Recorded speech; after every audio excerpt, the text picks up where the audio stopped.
if that seems a little complicated, this argument has been less, how should we say, successful perhaps than the cosmological and teleological arguments for some pretty perhaps obvious reasons.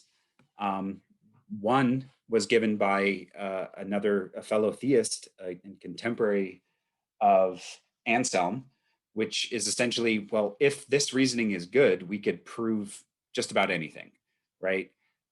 Like the greatest possible island. So Gaunilo, who was a contemporary of Anselm, said, if we can imagine the greatest possible island, then, right, we could show that that island must exist not only in the understanding, but also in reality. But that seems absurd, right? So that's one possible objection that immediately comes to mind. Anselm responds to this by essentially saying, look, I'm referring to God, not islands. But Gaunilo says, but now your argument begs the question. You've assumed God exists in your argument, then shown that you've proved his existence. This is circular reasoning. You've already assumed that God exists and is not equivalent to things like islands. So you've essentially proved the thing that you've assumed. And that's not good reasoning. So Gaunilo, who is a theist, doesn't think this kind of argument for God is going to work. This argument was also attacked very famously by Immanuel Kant, who also himself was a theist.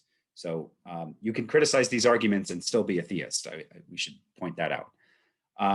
Kant famously says, existence is not a predicate. In other words, existence is not a property of God.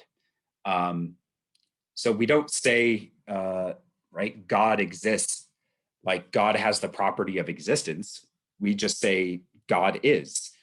So we don't have to qualify God by saying God exists. So existence is not a predicate of God, Immanuel Kant famously said. He's not saying God doesn't exist. He's saying it's almost a tautology to say that God exists. And then God has existence is a redundancy. We don't ascribe existence as a predicate to things. Why is existence even a thing that comes in degrees, right? So part of Anselm's move, as we saw on the previous slide, is to say that, there is a green greater than which nothing else can be imagined. Well, then that seems to imply that existence is a thing that comes in degrees, right? Which many of us think isn't the case. Either things exist or they don't. Also, there's a problem with premise 2. Why suppose that a being exists only in the understanding?